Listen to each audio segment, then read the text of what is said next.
Niedawno jeden ze znajomych stwierdził, że jestem perfekcjonistką. Myślę, że zaskoczyła go moja gwałtowna odpowiedź na to. Było to podyktowane tym, że ja dosyć ostro tępię u siebie wszelkie przejawy perfekcjonizmu.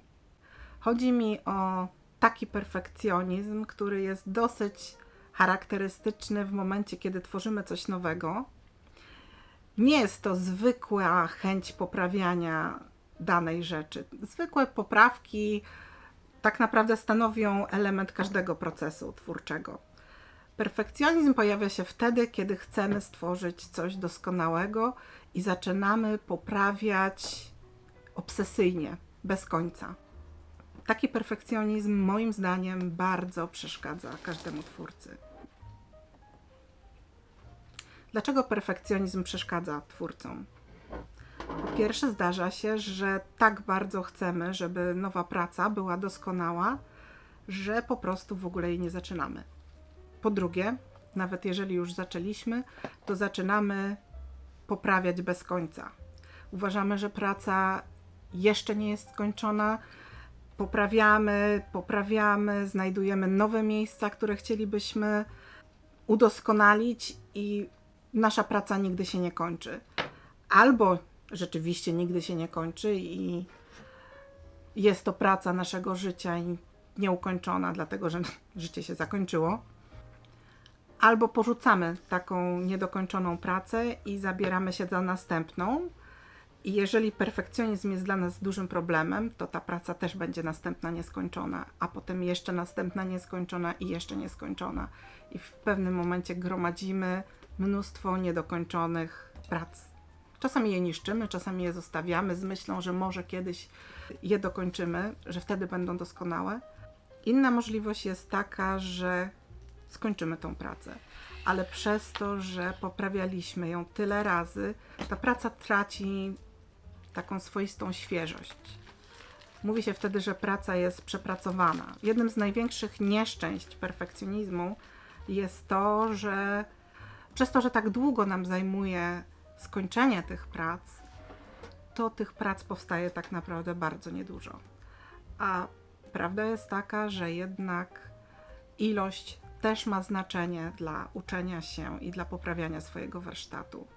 To, że tak długo pracujemy nad pracami, też powoduje, że czasami nie zdążamy na wyznaczone terminy. Mieliśmy gdzieś dostarczyć pracę na określony czas, musimy ten termin przesuwać, albo tak długo nad czymś pracujemy, że termin minął bezpowrotnie i już nigdy nie będziemy w stanie tej pracy tam dostarczyć, dlatego że to już nie ma teraz sensu. I ostatecznie myślę, że dążenie do perfekcji w swoich pracach powoduje, że tracimy to poczucie radości, które czasami towarzyszy nam w trakcie. Ale czym tak naprawdę jest ten perfekcjonizm? Czy chodzi o dążenie do doskonałości? Bo przecież na tym polega uczenie się.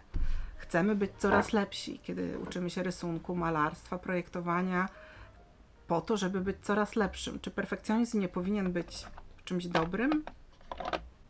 Myślę, że ten typ perfekcjonizmu nie jest tym samym, co uczenie się. W tym perfekcjonizmie tak naprawdę chodzi o coś innego. Chodzi o to, że praca nie może zostać ukończona. Dlatego, że w tym perfekcjonizmie, przynajmniej dla mnie, tak naprawdę chodzi o strach. Boimy się ukończenia pracy, zwłaszcza jeżeli są to nieznane nam terytoria. Uczymy się nowej techniki, nowych narzędzi, nowego tematu. Kiedy nie czujemy się pewnie w danym obszarze, boimy się, co z tego wyjdzie i staramy się za bardzo. Obciążamy się takim oczekiwaniem względem własnej pracy. Nasz strach nie dotyczy tylko samego skończenia pracy, ale tak naprawdę dotyczy też tego, co inni powiedzą. W jaki sposób to, czego nie jesteśmy pewni, ta nasza nowa praca zostanie odebrana przez innych. Dopóki nie skończyliśmy pracy, dopóki nad nią pracujemy, możemy tak powiedzieć: o, to jest jeszcze nieskończone. I wtedy tym jakby gasimy wszelkie opinie cudze, bo przecież Nie ma sensu oceniać tego, co jest jeszcze w trakcie, bo wszystko może się zmienić. Natomiast w momencie, kiedy praca jest skończona i takim ostatnim elementem jest pokazanie tego publicznie albo znajomym, albo puszczenie do internetu, na wystawę, gdziekolwiek, wtedy tą pracę oglądają inni i wtedy inni mogą nam powiedzieć, co o tym myślą.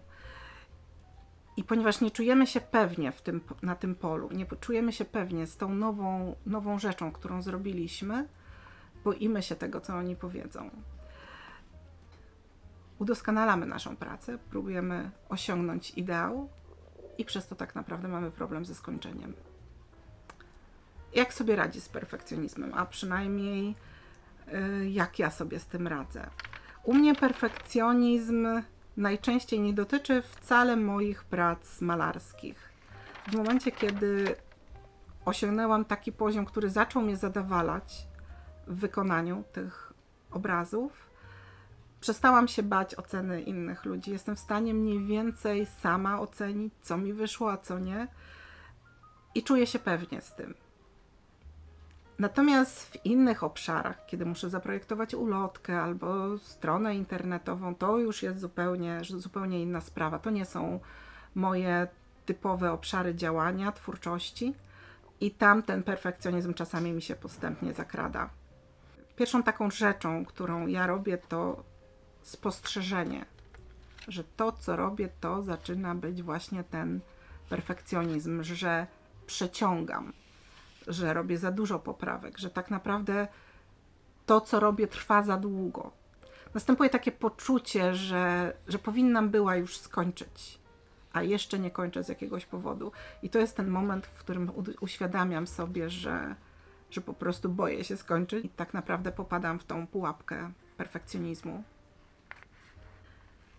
I w tym momencie, kiedy sobie uświadamiam, co się dzieje, w tym momencie mówię stop.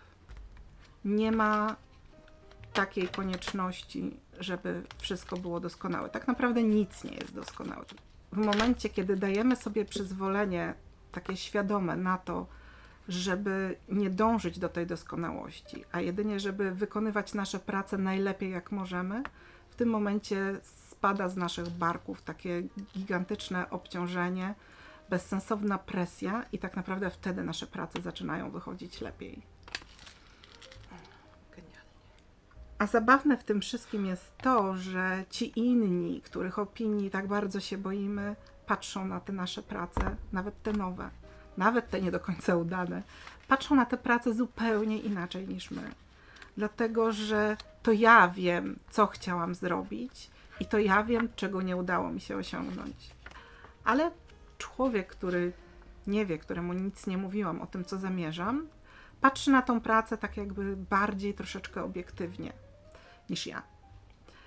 Więc ocenia ją taką, jaka ona jest, a nie taką, jaka miała być. Tym, co pomogło mi tak w znaczny sposób przełamywać te swoje momenty, kiedy popadałam w bezsensowny perfekcjonizm, czyli tak naprawdę bałam się skończyć to, co robiłam. Tym, co pomogło mi, było zdanie zrobione jest lepsze od doskonałego, które usłyszałam u pani swojego czasu. To jest kanał na YouTubie dotyczący zarządzania czasem i planowania. I z tych wszystkich rzeczy, o których pani swojego czasu mówiła, to właśnie to zdanie, że zrobione jest lepsze od doskonałego, było dla mnie takim przełomowym, dlatego że to jest taka prosta formuła, którą ja mogę sobie powtórzyć w momencie, kiedy zwlekam ze skończeniem czegokolwiek. Czy ja siebie uważam za perfekcjonistkę? Zdecydowanie nie. I nie chcę być perfekcjonistką. Właściwie bardziej pociąga mnie dążenie do jakiegoś celu, uczenie się, rozwój. Bardziej pociąga mnie to, co jeszcze mogę zrobić, każda kolejna rzecz, którą mogę zrobić. I zwykle w swoich pracach dochodzę do takiego momentu, zwłaszcza w tych malarskich, kiedy sama wiem, że należy przestać. To jest taki moment, kiedy jeszcze chciałabym coś poprawić i w tym momencie przestaję. Nie mówimy o takich poprawkach, które są konieczne, bo to jest zupełnie inne odczucie. Mówimy o takim takiej dziubaninie na koniec, która włącza się czasami człowiekowi. I przy moich pracach malarskich zwykle wiem, kiedy przestać. Ze szkicami mam większy problem, dlatego że szkic jest formą bardziej spontaniczną, mniej dopracowaną i dlatego czasami trudno mi odpuścić i powiedzieć: ok, ten szkic jest skończony, mimo że jest taki niedokończony. I prawda jest taka, że zwykle jeżeli uda mi się to zrobić, jeżeli zatrzymam się w odpowiednim momencie ze szkicem, to ten szkic zwykle jest dużo lepszy niż taki wydziubany, przepracowany szkic. Taka moja refleksja na dziś. Napiszcie mi, jakie są Wasze doświadczenia z perfekcjonizmem. Czy ta forma perfekcjonizmu, o której mówiłam, Was też dotyczy? Czy Wam się zdarza wpaść w takie pułapki przeciągania, kończenia prac swoich? Do zobaczenia za tydzień.